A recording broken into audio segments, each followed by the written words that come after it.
Kana Empresses, Altau Africa, and PLANTX Radio presents PLANTX 2 Gathering in the Homing Hubs Encounter this year from the 13th to the 15th of December. Join the plant-loving family in talks and in music. Go. Shout out to you, family. This is PLANTX Radio right here on a Thursday. It is the 14th of December, 2023. We are at the Homing Heads Gathering. It's the PLANTX 2 on the line, transmitting duality, transmitting in duality, yo.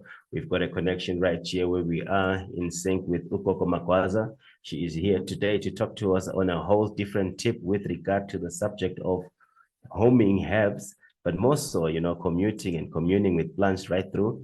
Coming to the specific topic, talks to building plants around communities and commuting with plants.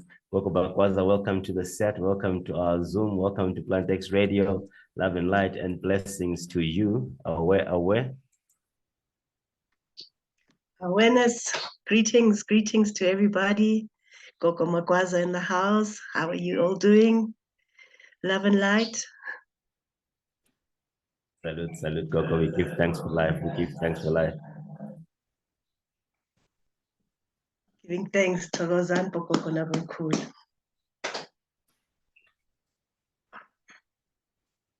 That's fine, Gogo. Maybe beginning, first of all, welcome to PLANTX Radio. I don't know now if you've got your, if you've got your sound on there.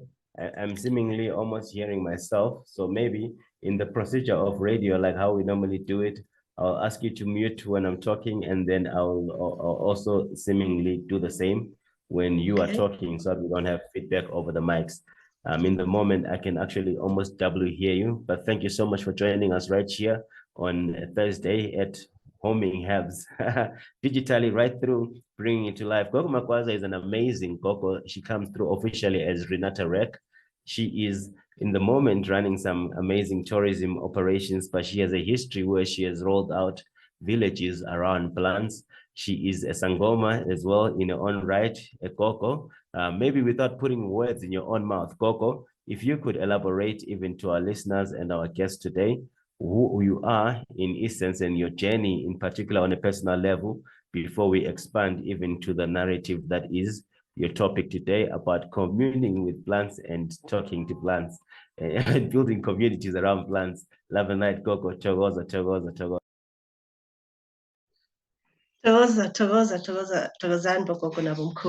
So I'm also part of the Eco Village Network, and I call myself an Eco Village ambassador.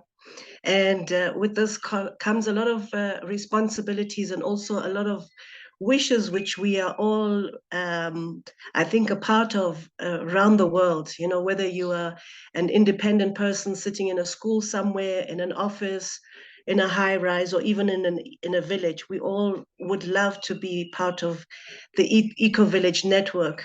Perhaps not specifically the global Eco Village Network of that I'm part of, but a network where we can self-sustain ourselves in what we have. When I was in Egypt, I saw a lot of the high rises keep their goats on top of the roofs. So they are high rises, in essence, an eco village network where you can get some of the foods and the important sustenance that you need within a small circle of your living. That means putting in permanent structures that can make that conducive, whether it's a little bit of a food bed, or it's a couple of buckets of potatoes in the yard or in your balcony.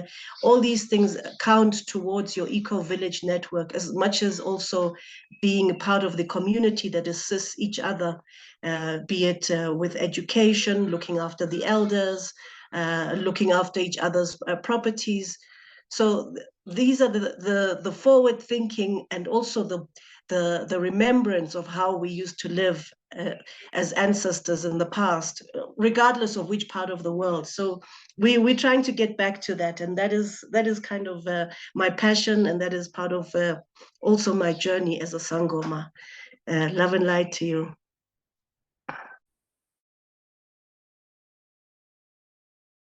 you so much for that. Blessings, Gogo, Chagoza. That's fire. Thank you so much for that insight and the expansion on the eco village.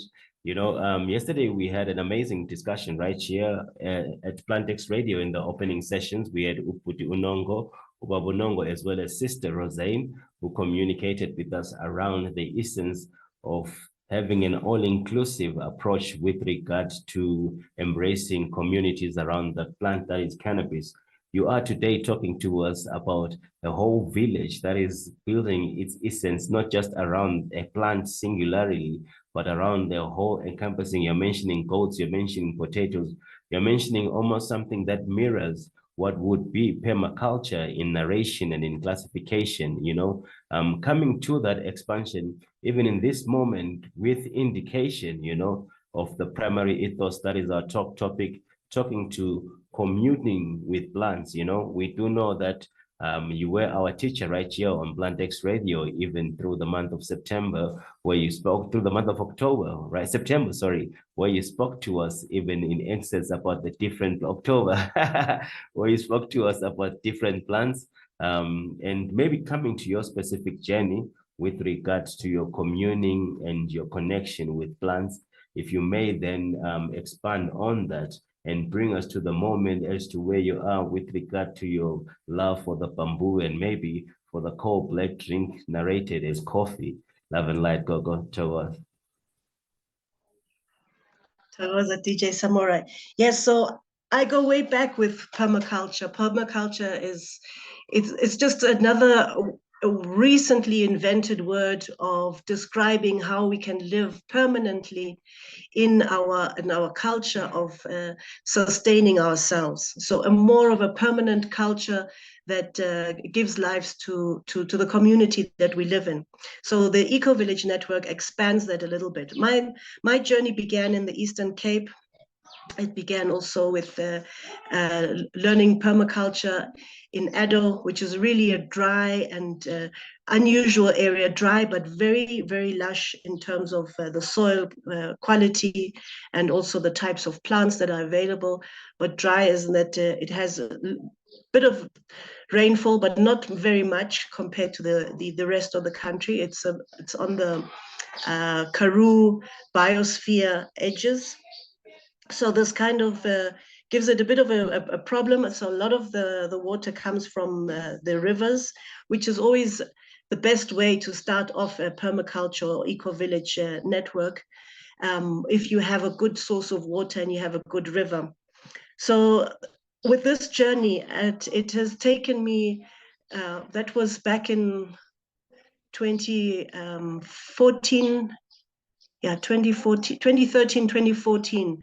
And I got twasad and graduated in 2017. So within that journey, I think it was parallel, the food concepts, the food issues of how we are living with, just certain list of vegetables that are from Europe or other places, and we're not even sure of which ones are our own of these edges.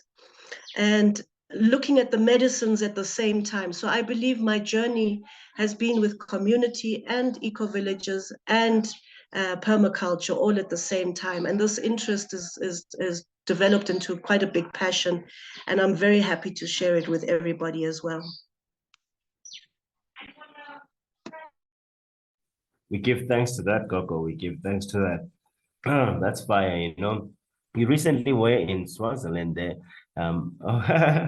You recently were in Swaziland there, Gogo, and in that narration and in that communing, there's a whole different thrust, maybe where we can begin. It's not often where I hope I'm not unboxing it too early, It's not often where on the southern plains of Africa, you hear a language talking to coffee, in expansion. So maybe let's begin with the plants from there, I was just chewing the cola nut this morning, and it grows it's actually said it's the next after the cocoa plant in terms of fame. However, maybe bringing us to the coffee and the plant in essence, let's just expand and begin our conversation from there, even as we get into the ethos of today's discussion, Gogo. Great. I'm passionate about coffee. And yes, indeed, I just came back from the coffee area in Eswatini, which is one of the most southern regions of coffee uh, available in Africa. As you know, maybe there are over 160 types of coffee plants. We only really use four that are official. And, the one that we all talk about is Arabica. And Arabica, the name is a bit confusing because it sounds like it comes off the Arabian Peninsula, which it doesn't. Our coffee does indeed come from deep within the forests of Ethiopia, and it actually expands in different areas with different flavors that still haven't been discovered. We've got some really thick bush out there that uh, we've forgotten about. We don't know all the strains. We've got some wonderful strains of various types of teas as well that we haven't even touched or tried to look at. Um, but this coffee issue is becoming a major thing because of climate change that is often spoken about. And with this climate change, we have the various different winds like an El Nino and so on coming across Africa and wiping out huge plantations. Where I came from now in Eswatini, there was a huge storm of huge hailstones, and it destroyed a lot of the crops. So whether it's natural climate chaos or the chaos caused by the various emissions that the large mines and companies are doing, we don't go into that. The issue is basically that coffee needs to be grown in different various places so that we can bypass those kind of challenges, natural or unnatural disasters that come through the climate. And this is exciting because we haven't really looked at in a small space like Eswatini, there are four biospheres gathering in one corner.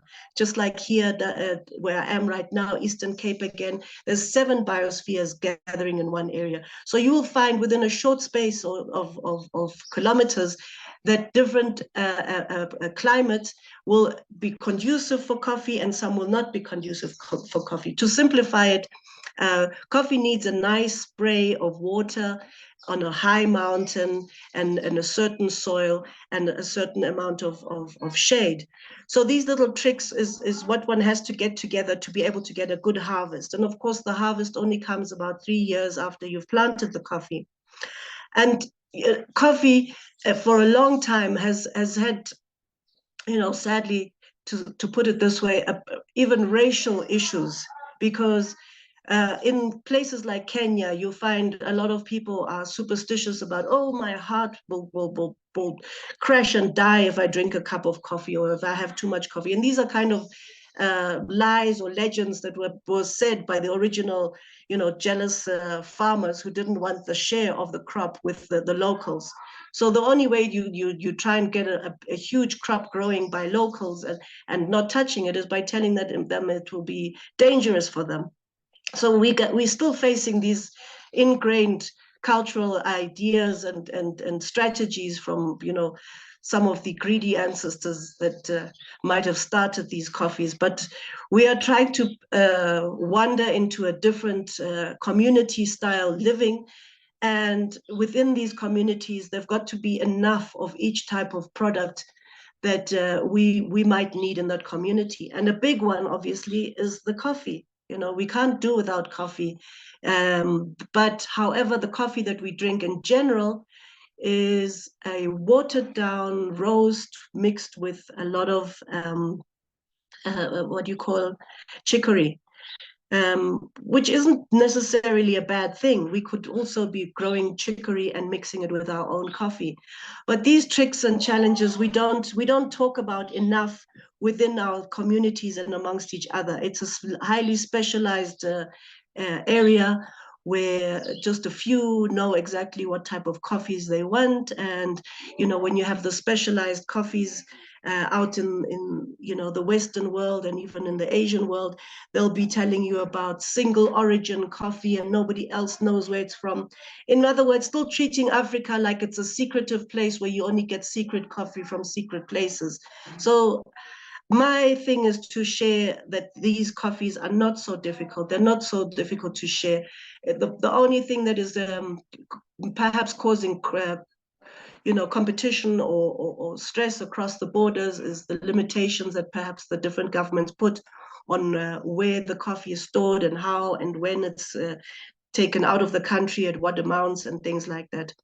So it's really, really helpful for smaller countries to begin on these coffee projects where they don't have that many restrictions, and they don't also have so many people knowing about these new origins. I hope I'm still online because it looks like I'm frozen. Okay, good.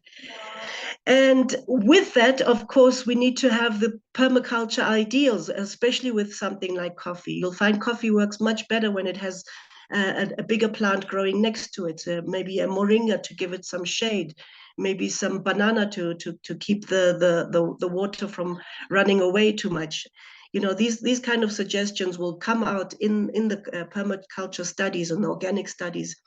And on top of that, there's so much waste that comes from our coffee because we just need the bean right inside. There's so much fruity stuff on the outside, and I've read about many different areas looking into reusing this fruit flour as something they can put into different foodstuffs like cakes and preserves or sweets. And at the end of the day, you have a coffee plant that can live with you for up to 80 years. It's not something that you just harvest once and throw away and try and grow again. It does take the beginning a bit, but if you've got enough space to process it, it's a very, very, very lucrative plant to keep in the end of the long day. And together with that, we have I'm doing the ABC. I'm trying to keep it simple for myself. We have the amarula and we have the bamboo. So the A for the amarula, the B for the bamboo, and the C for the coffee. Very important plants in our African subcontinent. I can't speak for the whole rest, but as you know, I have a bit of an oversight of the southern part. I've seen a lot of corners as a tour guide, and looked into also how things are growing. And I think these three are a very good focus to begin with in the communities, because there you're getting your strategy to be building with your bamboo as much as it can feed and give you a tea. With the amarula, from top to bottom, there are so many uses of that tree, not even taking consideration the sacredness of it in the African community. And of course, coffee, we can't ever get enough of it. As much as they might scandalize it, to say it's difficult for your heart, let's look at it in another way and say, as much as we don't over imbibe on anything that can give us too much of a good thing, the same goes for coffee, the same goes for cannabis. Let's take it in our stride and use it as it is needed to be used. And I think that's sort of the beginning of a community that can build something with this kind of an ABC. Love and light to you. Towards the Gogo, and love and light to you there, and blessings. Thank you so much. I thought starting on coffee will definitely give you some caffeine. Get it running in your system there. You sounded more energetic even as you spoke there. Love and light and blessings on that front. It's amazing how even in these modern day times, there is always a new plant, seemingly a new plant, but when we dig deeper, we go back and find out the roots are actually older than we were indicated to know, or we indicate to know. You mentioned quite a lot of things in the offering there, in the chaos that is the permaculture model, but also you mentioned the biospheres relating to the environment in the affiliation. I would have wanted you to expand what a biosphere is, to our listeners, just to say, yo, Gogo, what is a biosphere? Maybe let's start there before we go into the communities and finding plants around them. Okay, so I haven't got them all offhand on my mind right now, but what I can say is, like, basically in Eswatini, we've got 4 different regions. There's also 4 areas that, but these are the regions according to the environment. So the environment will give us perhaps a mountainous area, and it will be mountainous and perhaps savanna, or it will be mountainous and Afromontane, which means more of a jungle or a forest of the area. Then there'll be the Karoo, obviously. Right down south, we've got more of the fynbos area, of which everything is really different, down to the bees. You know, we have more plants in that tiny little area than the whole of the United Kingdom islands put together, and yet they're also very, very short. You know, you don't assume that it's a jungle at your feet, really, but within a small radius, you actually could have, you know, 100 plants at one time. This is fynbos, where the plants that come from there are nowhere else. They're very endemic. And then you have where the rainfall begins and ends. Maybe some of you know there's a rainfall line where in the northern parts of southern Africa, we have more rain in the summer, and in the south we'll have more rain in the winter. So everyone who goes to Cape Town says, oh, it was raining, it was, you know, always raining in winter. That's the biosphere of Cape Town. It has that kind of area. The Karoo, the dry Karoo, the small Karoo, the big Karoo, the Kalahari again, then going up to the Namib Desert. Those are all different biospheres that we have to look into, see what kind of plants match up, what kind of water is there, what lives next to the plants. You know, with monoculture, these kind of considerations are not really taken that much into account, because you just want huge fields of millies or huge fields of cabbage. But when we do permaculture, we are more looking at from which way does the wind come, from which way does the rain come, is there fire hazards, what kind of fire hazards are there, do we have local plants to plant next to it. You know, for example, our wild olives, or some of our, speaking of marulas again. So all these things we have to take into consideration when we're looking at our different biospheres, and they're very easy to locate and identify when you've got access to the net. Yeah. Togoza Gogo, we give thanks for that expansion and that insight with regard to the different environments that exist, but more so primarily even the indication to the biosphere and the different biospheres that and the role that they play with regard to informing permaculture. Now, coming to the ethos, Gogo, we are saying building plants around communities and building communities around plants. What permaculture offers is quite a different language altogether, especially in a time where the plants that we talk to are more commercial, or maybe even more exotic, you would say, in application. Talking to the millies, there's always an indication, you mentioned it earlier on as corn, there's always an indication that its nativity to Africa, when they start talking to small grains and all the ancient foods that we used to eat.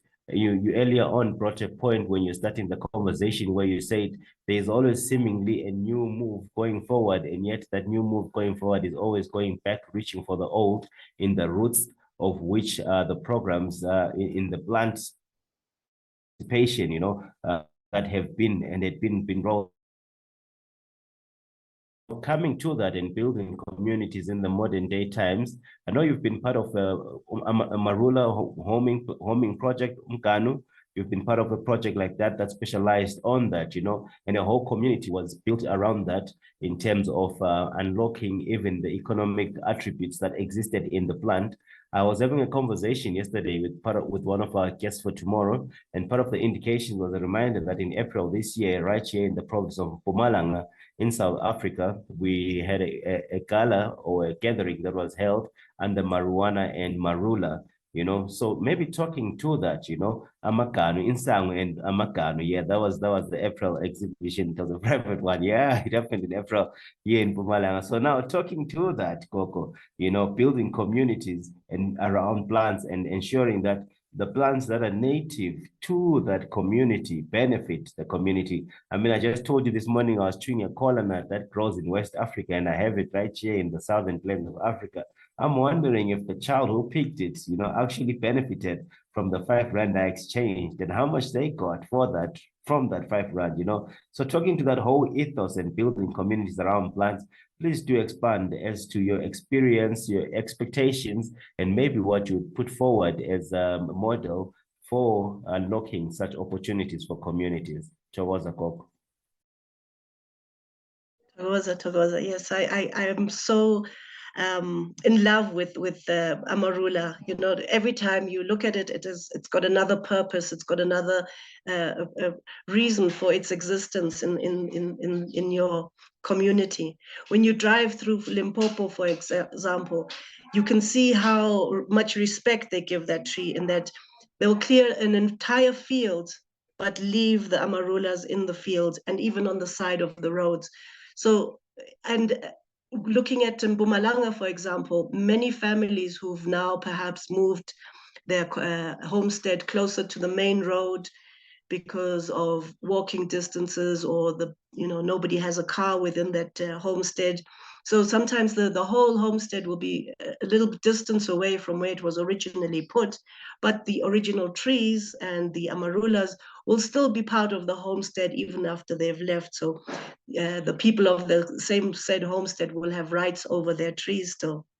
And you'll find that even within the actual bush, there are certain trees that have been identified to be belonging to people. Now, the complication here is that it's only, I think, South Africa and actually Israel who has been looking into doing plantations of amarula. It might be one way to resolving the problem of trying to get the different amarula fruit from the bush, finding it in one area.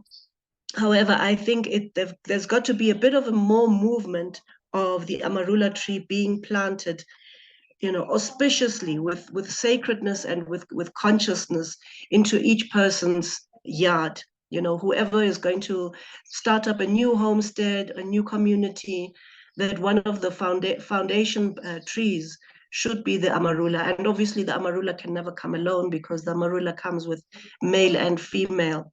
And it's important that, for fertilization, obviously, that they are the two fruits, the two types of trees available in the yard, so they can, fruit each other, so to speak. So I think when it comes to permaculture, we still have a little bit of a list of our favorite fruits, that come from all over the world. However, we haven't really looked at which favorite fruits are actually the original fruits of the Southern African hemisphere, and which ones are favorite. They might be favorite, but many communities will say to you, well, why would I start planting a tree that is available in the bush? This is a bush tree. It's not necessary for me to have it into my garden. But I think this is kind of discriminatory. It's like saying, oh, we'll always get spinach or out there in the bush, so why do I need to plant it in my garden? These are times where we don't know how to predict our climates at a level where there's a chaos coming in between from either the industries, or perhaps it's even pushed, and these are unconfirmed ideas that we are always looking into. What are the chemtrails causing? Are they helping? Are they not helping? What are they actually for? So a lot of things are not anymore clear. Whether we know how to look at weather and forecasting on the African map. We haven't been able to forecast our coffees. We haven't been able to forecast a lot of the products that we have on the ground, because of the smaller microclimates that are happening within our communities, and smaller climates that either getting more lush or more dry. So it's not always negative in terms of climate change and climate chaos, but it's something that permaculture can overlook and can help. And the start of it would be to start collecting a bit more of the wild plants and bringing it forward. You brought about the example of the cola nut, and just looking at that, we know that Coca-Cola internationally with the name has the cola nut in the name itself, as much as it has, the coca plant of South America in its name. So the recipe was very important to have a cola nut, of which they didn't get enough. So instead of investing into more cola nut plantations and seeing how their sales are rising, they opted instead to reproduce it in the laboratory and create a chemical format of the cola nut. And this is exactly the same thing they try to do with cannabis, to keep the control and not give it down to the farmers. They made a fake cannabis chemical. I think they called it spice, and I think we've seen a few deaths also happen from overdose of these chemicals. So I'm all for the organic pathway, and I'm all for planting more of what we need rather than creating a chemical, excuse me, reproduction of it. Just like aspirin too, comes directly from our willow plant, but no, we've produced a chemical substance instead. Let me give it a good cough. Excuse me here. I'll take over from here. We can see the good cough going on right here. Maybe some willow extract is needed right there. No, we're appreciative for that offering, Gogo. Are we now on the W, because you started with the ABC in the plants that you're going into, and you're closing out with the willow right there.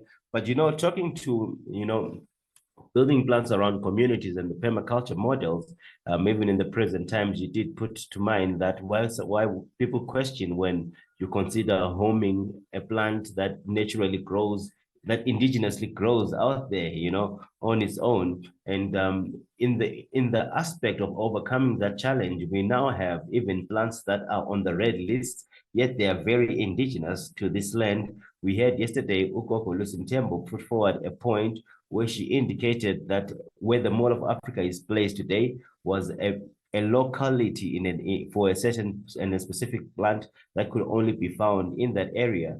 And now with that establishment having been set up there, that plant can no longer be found within that space, and she was talking to the fact that sometimes we as a people, when we are coming into spaces, we dislodge even the existence of plants. Now, maybe looking at bringing plants and building communities around plants, what is in essence presented? What would you put forward maybe as a presentation that we should consider to overcome an aspect where we are losing our indigenous plants?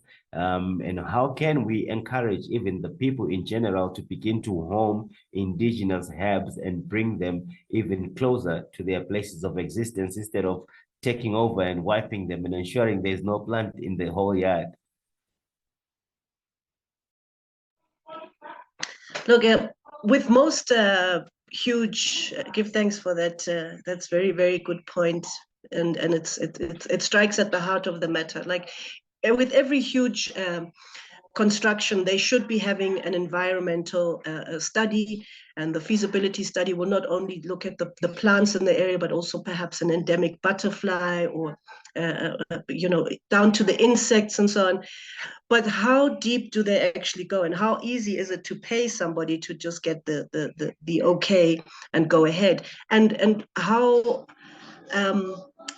ignorant are we really of so many plants that were previously available there and now not there? So I think the first start is really to start working closer with Inyanga. Never mind how uneducated or unknowledgeable you find a person. Tinyanga, they know stuff that is of ancient knowledge, far beyond what the average herbologist or a PhD person would know. And we have this demeaning attitude towards each other, saying, oh, you just believe in superstitions, and oh, this doesn't work, and oh, do you really think that is a good idea? Your ancestors were basically not really functional or knowing what they were doing anyway, because they didn't write this down. So whether it was written down or not is not the alpha and omega of understanding that a plant has value. It goes into passing down through generations, by word of mouth, by different legends and so on. So we as a people, I don't know if it is anymore that good to keep secretive all the plants. Perhaps the mixtures and the recipes, us as sangomas, we have to keep some kind of a protection over that. But the basic ones that we know as a Southern African culture, for example, the basic plants that we know should be in our gardens and endemic to the area. Most children should be knowing what is endemic to their area, as much as they know, oh, that we have rhinos in our area, or we have this and this animal. These are things that are kept out of the education. And permaculture on the ground level will probably bring that little bit more and more in. So when with new communities and areas being built up, why raise everything to the ground that is there? There's some boer beans, for example, growing there, just free for everybody to have beans. There's different types of amaranth that are, just raised across fields. Why get rid of all of that when that's what has got high level feeding capacity for all of us? So where to start? I think with ground school, with education, with sharing, with indigenous sharing, it doesn't have to be long feasibility studies from environmental societies. These are grandmothers and grandfathers that are in the area that know exactly what has been growing, where it's been growing, and how to harvest it. At one stage I was looking at the resurrection plant. It's another variation of our wonderful buku that is being celebrated. And I was suggesting, why don't we plant these more closer to where we are, or for ourselves? And it's obviously it's not always so easy, because it wants a certain rock, it wants a certain atmosphere. But it would be helpful if we start collecting more and more the seeds and the plants and bring them closer to home. No, perhaps not on a large scale, even just for our simple umandi, that we can only start harvesting after 12 years. If your grandfather had planted a few of them nearby, probably you could be harvesting much more than what is being allowed. So it's almost like there's this big tension between big government and big industry, and then the people on the ground who are not blending together and saying, this is what we need, this is what we need to harvest for ourselves, and let's do more of that for the new communities being built up. I'll give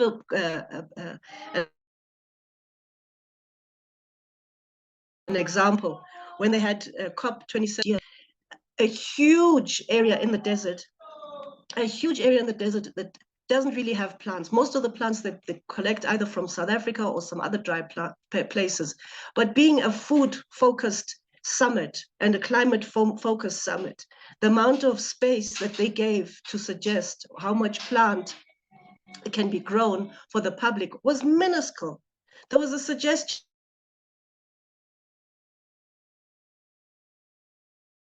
even, I heard from insiders, why don't in the cities, so that we can show how easy it is to have accessible food? And the municipality was like, no, this is going to be causing chaos. We don't want that. We don't want actual food and food forests in our communities, because it causes chaos.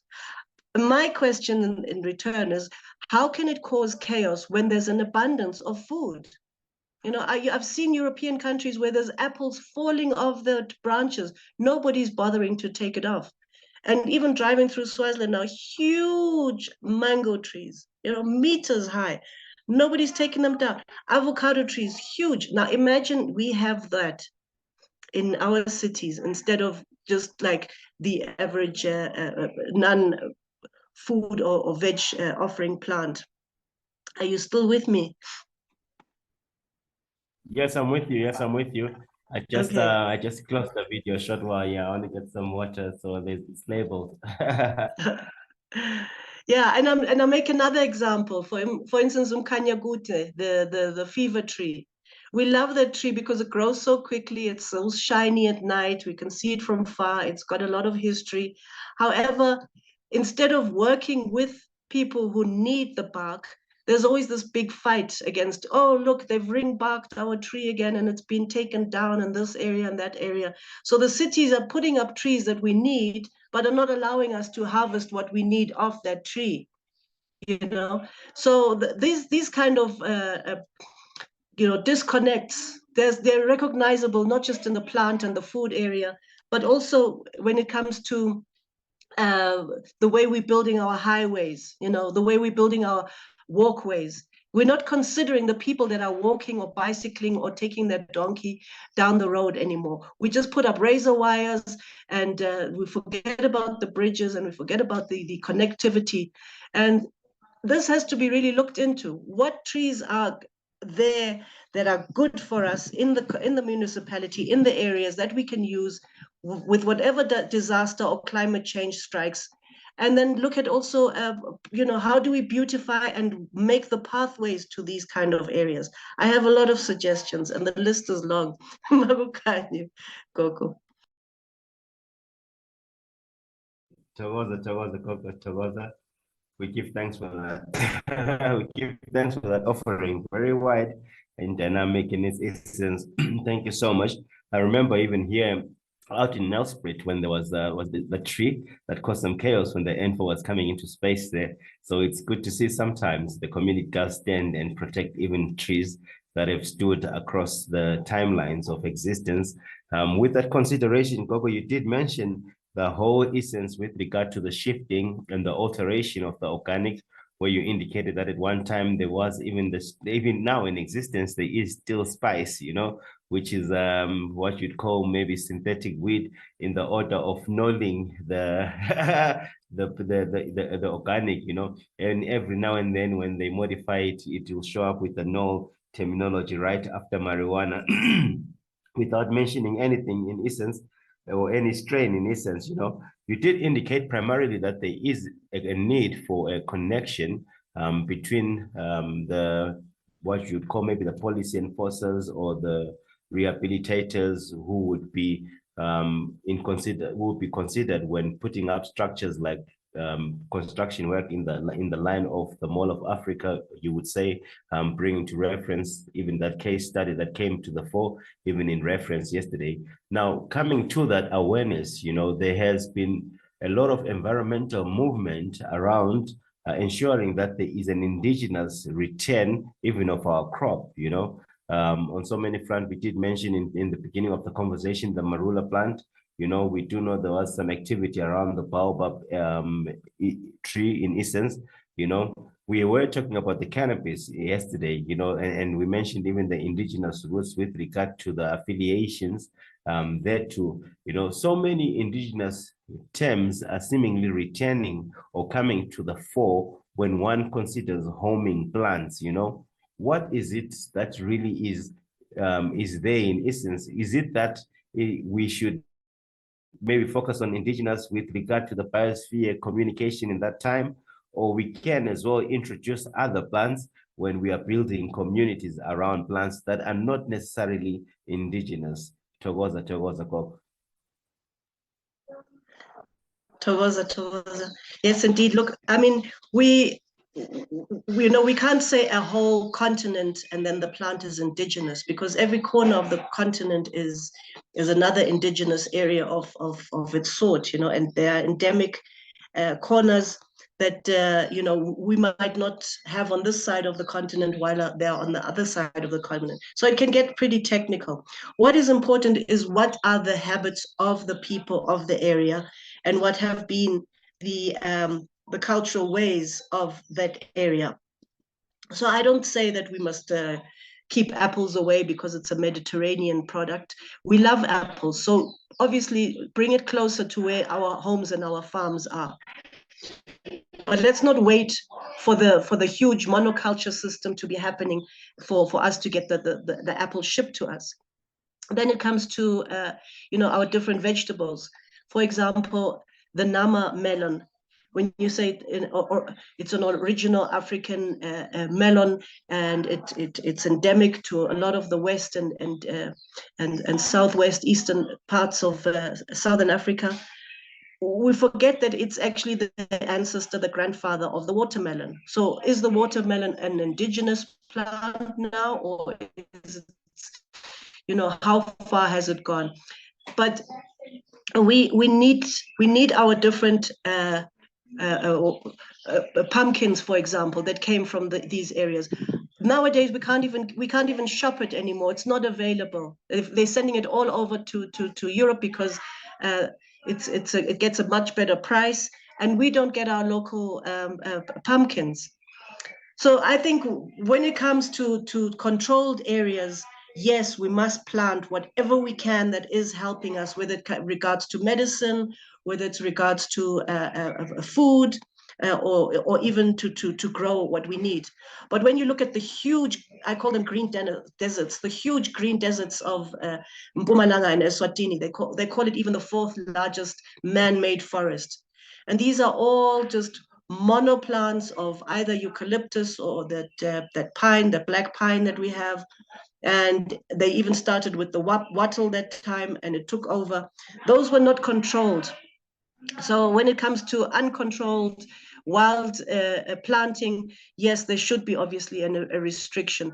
We've destroyed so many areas with making those so-called green deserts and planting only trees, when probably cannabis would have done such a much better job, or should I rather say hemp, that would have given us so much more wood and paper as compared to what they've planted now. And we don't re-look at these things because, botanists are not on the top of the food chain for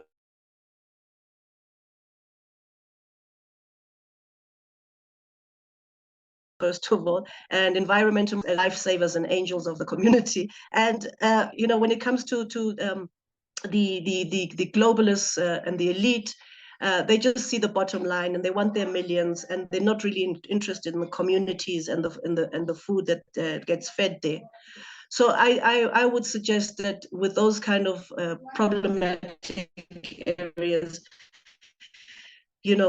toughen up and be that strong person within your community. Get your research in and share the seeds, because this is the first part that the large globalists are trying to cut us off, is that we're not going to be sharing our seeds.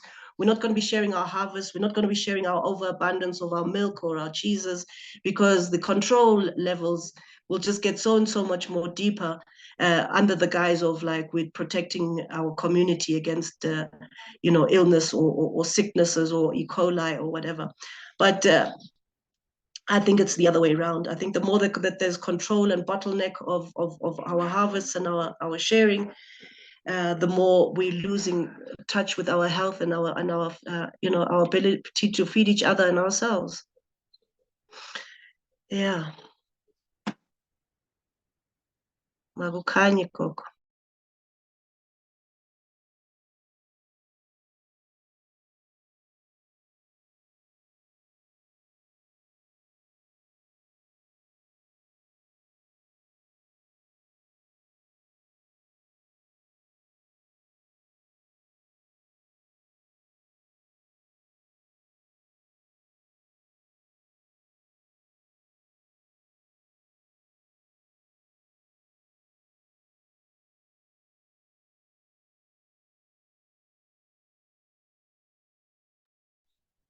Thokoza gogo, are you still with us?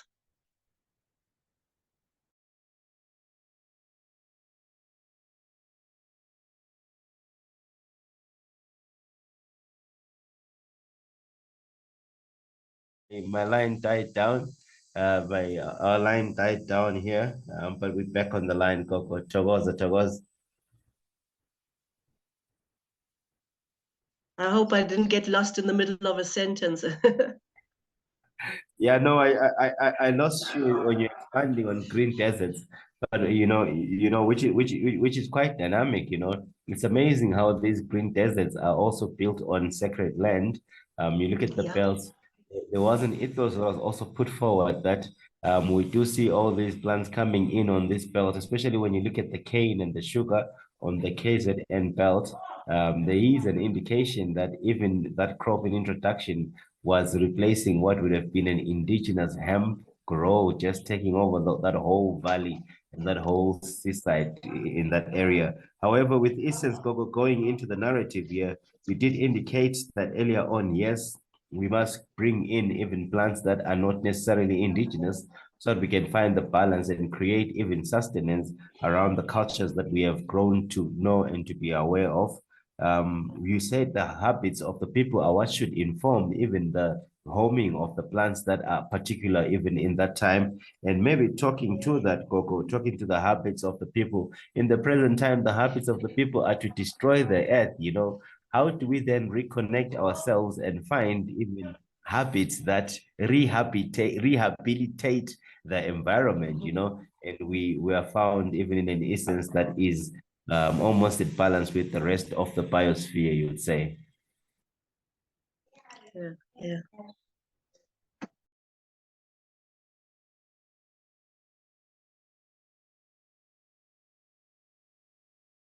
Your mic is on mute, Gogo. Your mic is very muted. It's okay. Sorry about that, Thokoza Koko. So I just come back to a question I had once at Pashweni. One lady asked, like, you white people, you always have all these plants in your garden. What are they for? And I got stuck with that question because originally we all know that plants in the garden were there to sustain us. And we somehow transitioned to an estate where there were lords and ladies of land, and they would run these huge estates. And to look fashionable and not to look like farmers or to look like peasants, they would plant grass, which was for their horses or just to look pretty, which covered the original, European idea that most people were planting chamomile or something more valuable on their land. So what I'm saying with this point is that we go through memes, we go through fashions, and right now our fashion is to have this neat garden, cut straight, with certain shiny, glorious plants, all of which have no purpose.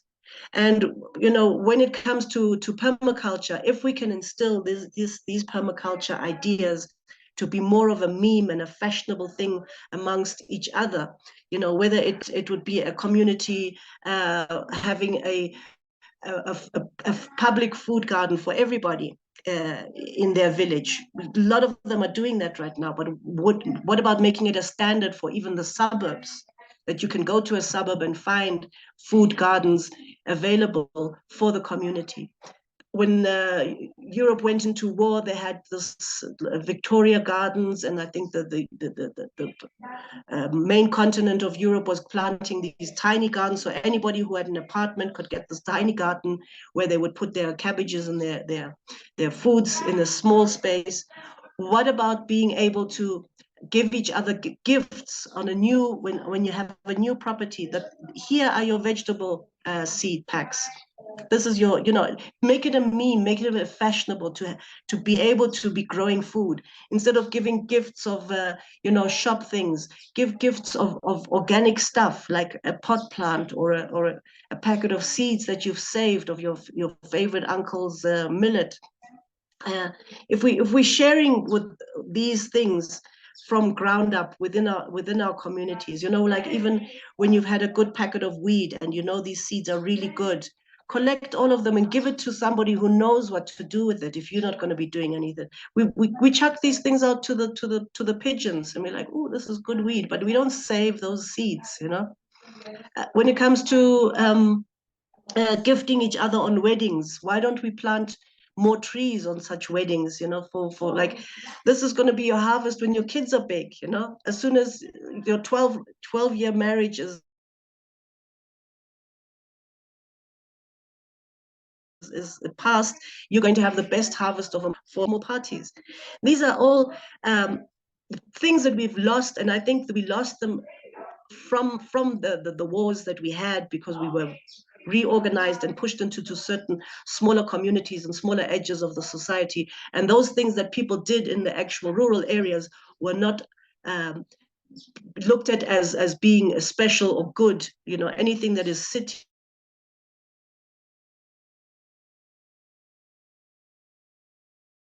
or city life was the special stuff, and the rural life. We can reintroduce the special, you know, reintroduce the seeds, reshare the seeds, reshare the plants, you know, make it a habit to when you've got a peach pip in your mouth, you immediately go out there and put it in the ground.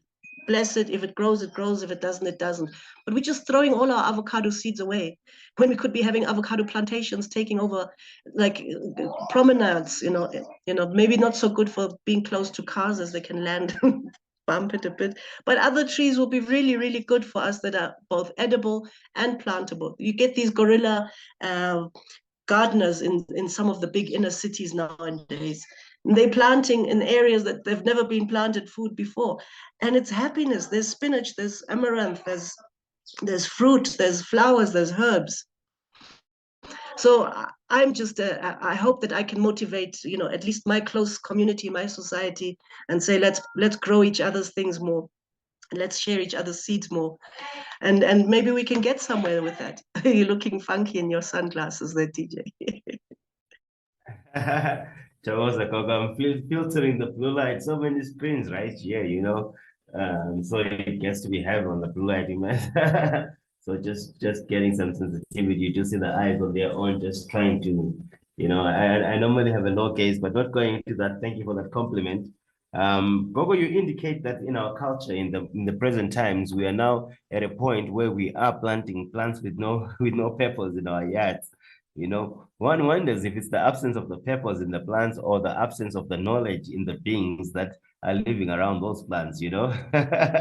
It's quite a dynamism that is presented there, you know. But talking of food gardens, that is really quite an innovation that needs to come to the fore, with the independence that the communities have come to be, you know, in a separation where one doesn't even greet their neighbors in the morning or find out what was happening on the other side of the wall. There's a whole separation with regard to the community in essence. And I believe that outside of just giving food, you know, the gardens could bring a new synergy and a new oneness that is separated and non-existent even in the urban communities in the modern times that we live in. And it's amazing, you know, when you look at the plants, in particular to the cannabis community, which is the anchor of our communication right here on PLANTX Radio. You look at the cannabis plant in essence, and the way it builds in its authenticity communities around even itself. I believe that plants can really revolutionize. As much as we are saying right now, we are building or we are homing plants to build communities around plants. The plants are the ones that actually build the communities on the other hand, you know. Maybe talking to that second half of your discussion, Coco, which is a small section in here that says, and commuting with plants. I do know that every now and then you have an amazing bag full of different plants in person that you commute with. But talking to that awareness where people won't just, you know, not carry plants along with them, but also live with them throughout their daily lives. Where does one begin a culture of commuting with plants in the present day arena where there are no plants at all to find in the purpose and affiliation? Towards the Coco, are you there, Coco? Your mic is still muted. You look like you froze a bit, but you're back now moving, Coco.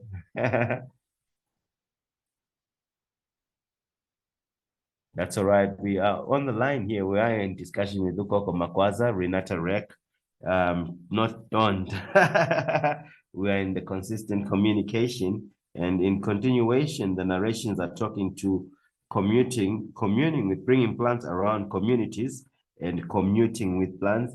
We have expanded earlier on where we looked at aspects where Gogo Magwaza indicated even her role that she played as part of an eco-village network in bringing plants to to homes and to villages, and ensuring that there is a consistent and a continuous awareness even around the plants and the essence that they propose even to the lives and to the beings that commune with them. With that being said, we are also on one end on PLANTX Radio, streaming live right here. Let's take a musical break whilst we wait for Gogo to reconnect and talk to the sounds of Green Finger Queen, Green Eyes, Green Finger Queen, Green Eyes. Yes, it is the sounds of Evelam, Love and Light. Yo, PLANTX Radio with DJ Samara on the ones and twos. It's Homing Helps right here. Away.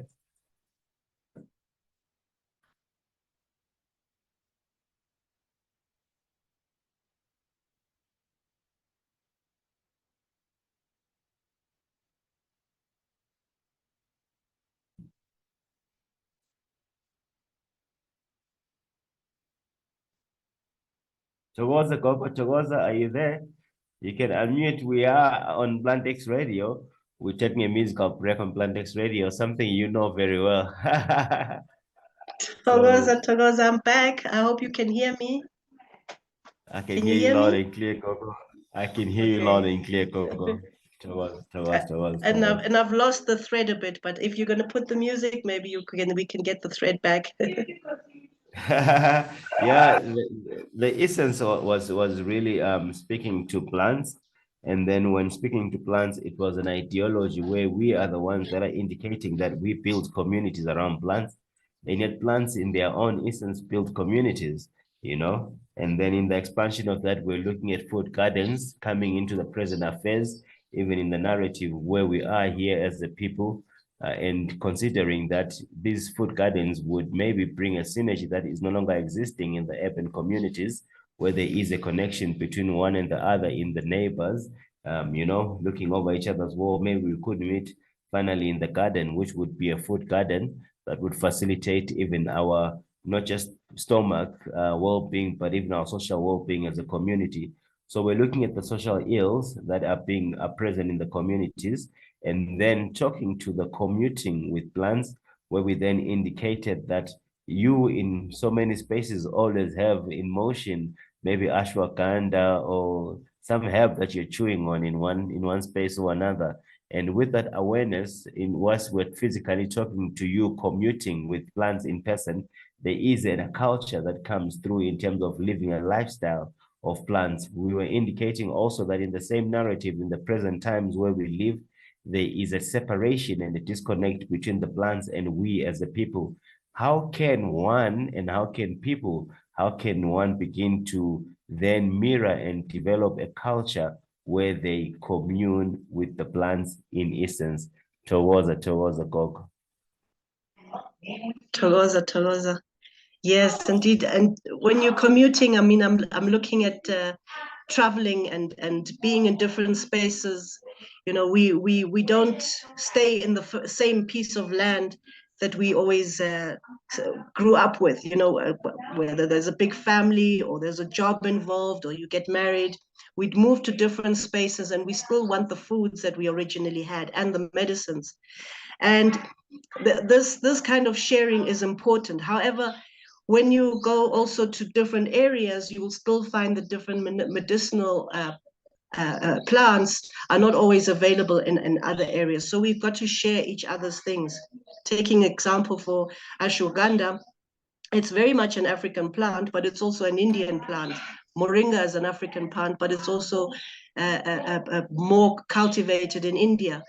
In fact, a lot of people are telling us that these days the research has been going on that the cradle of Africa has always been that Ethiopian corner, and a lot of the foods that came out of that area is what traveled to India and actually made India's menu up and over the centuries on the trade and the type of eating.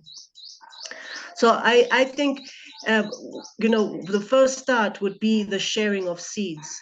This is very anti-establishment, and one would probably get a lot of major feedback from some of the bigger institutions. But I think the ground level is the sharing of seeds, and as a speciality and also making it very important gifting or auspicious gifting systems is that we're not just handing you my pawpaw seeds from yesterday's breakfast. I'm handing you the most original indigenous orange type fruit which survived so many seasons and can be planted very easily under the roof of my house, and I'm now sharing it with you to have the same abundance, for example. So seed saving, seed sharing, auspicious types of planting, instead of baby shower, we should have a baby shower with a tree, or baby shower with some seeds. Baby showers, they always come with shop items. Let's forget about shop things and gift each other with organic indigenous plants and systems that can last us, generations. And this way, our cultures are back on track in commuting what kind of menus we had in the ancient times, the way it commuted from Ethiopia to India, the way the watermelon commuted all over the world. It's important that we are having fresh, good fruit and vegetables and of very good strain. Even the aubergine, the eggplant, a humble little plant that nobody uses unless they are doing some specialized recipe, and yet it's an African fruit. Harvest it, share it. It's an African fruit, yes. It's from Ghana areas, West Africa areas. If you look at my A to Z African plant foods on my YouTube channel, you'll see there's a bit of a shockers of a few plants that you didn't know were African plants. Gogo, I hear you, Gogo. Not to stop you, Gogo, but I hope I didn't derail you there. I was just really, really humbled by the indication and the introduction of the eggplant right there. I, for one, before I stopped being a big eater of meat, I didn't know of the eggplant as such a fancy plant that one would enjoy.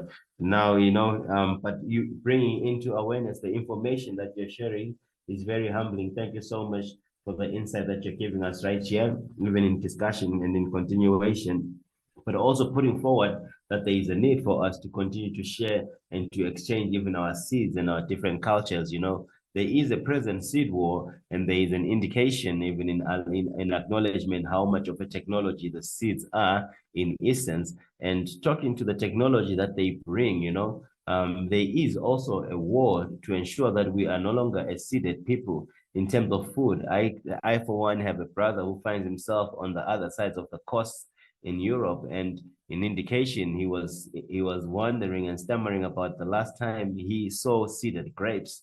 You look at attributes like that where the seeds are being removed even from our food, and here we're talking to commuting with plants, which in essence would be in the order of what would be a cancer commute, someone living with cancer.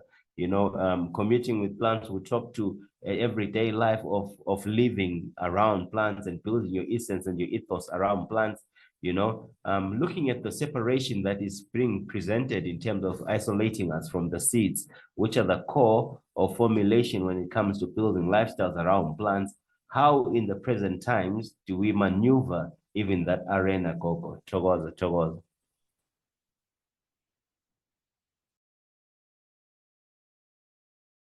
You have to unmute, Gogo. You have to unmute, Gogo.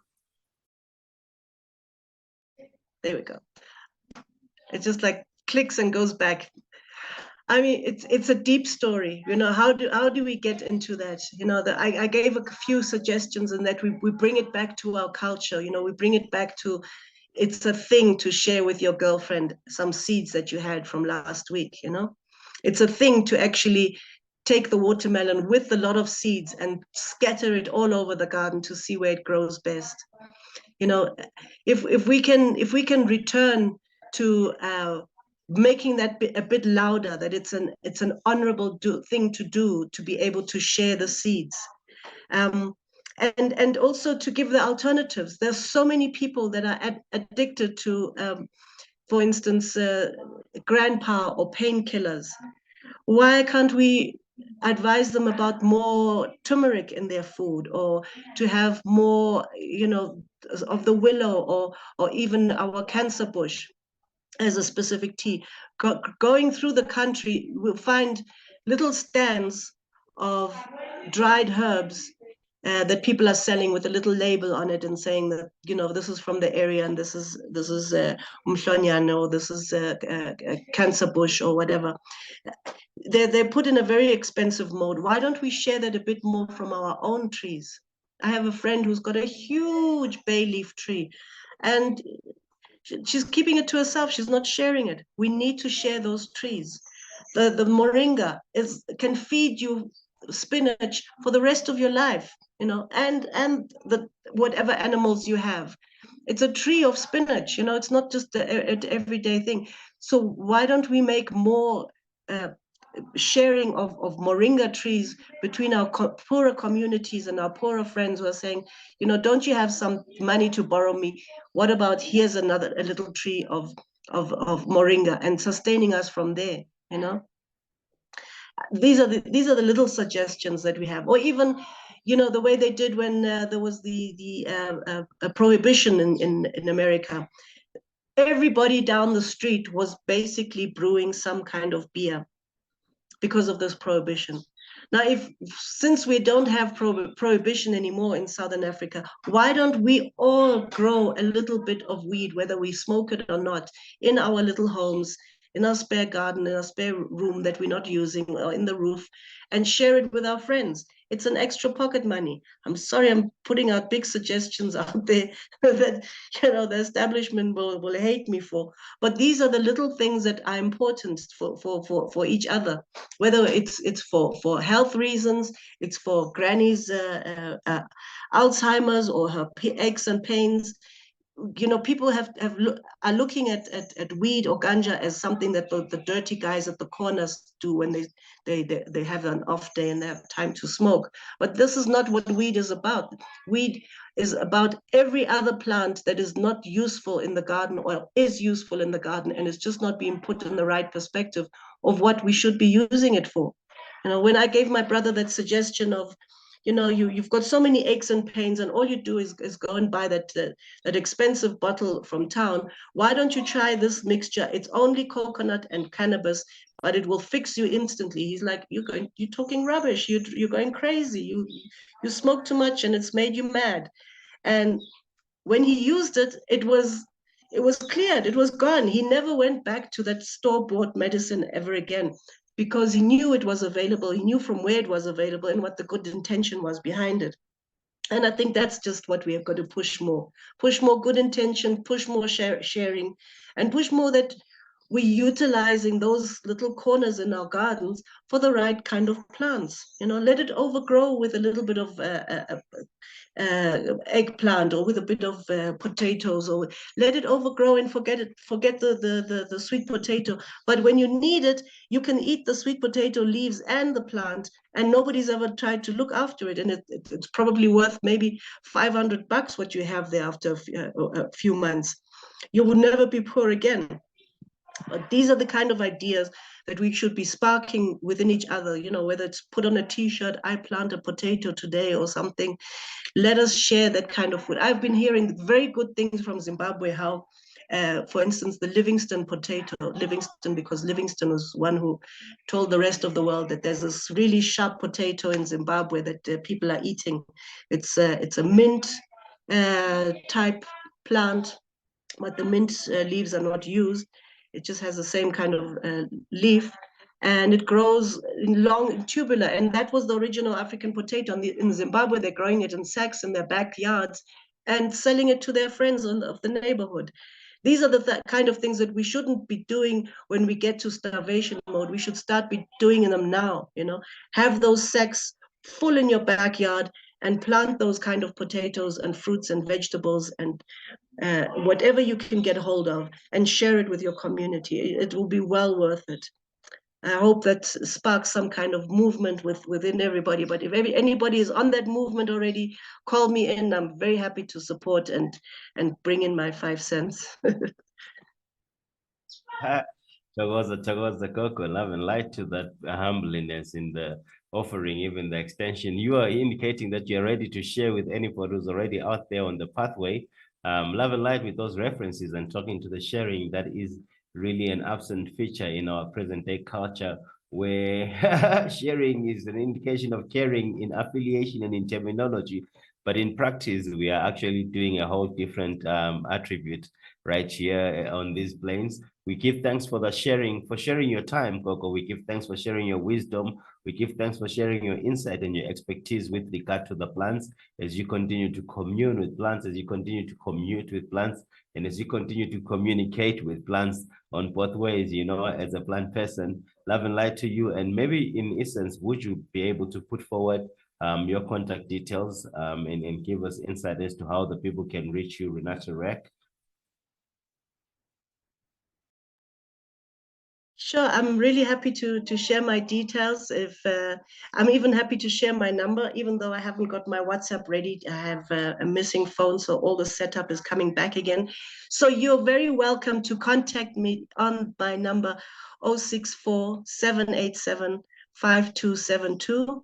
And my email is very easy. It's my name and surname, which is renatarek@gmail.com. If wherever you find me on the network, I will answer you. If you find me on YouTube and you throw in a question, it's also Renata Reck. On Facebook, I'm Renata Reck. You'll find Magwaza somewhere in between now and then. But yeah, Magwaza or Renata Reck, I'm available. Call me in and I'll be as busy as it needs to be, because this is a well worth endeavor for not just our small communities in the immediate, but for the continent, for the world. I'm there for the plants. Viva the plants. Towards the Gogo, love and light to that enlightenment and that insight and the generosity, even offering your direct numbers there for the continuing of the conversations with those that want to connect with plant people in essence, from the chaos that is the biosphere informed environment and the eco-village expert here, Gogo, giving us insight onto how to home herbs and build even cultures and communities around the indigenous plants, with the years to bring the exotic and finding a balance, even as we continue to commune and to formulate our cultures and our ethos around the plants. This is Homing Herbs Gathering Thokoza Gogo. It's the 14th of December 2023. We are grateful for this session. It's been a beautiful time, even as we end our first session for today. Love and light to you. Thank you for listening. If you're on PLANTX Radio right here, right now, we continue with the sounds, this time bring it back to the basics. It is almost season 1 on the playlist right here. It is Calvin. Tomorrow is his birthday, and we will score even in celebration and in acknowledgement the star that he was. He says right here with this track, Banjalo Abantu. Thank you so much to Gogo Magwaza giving us insight.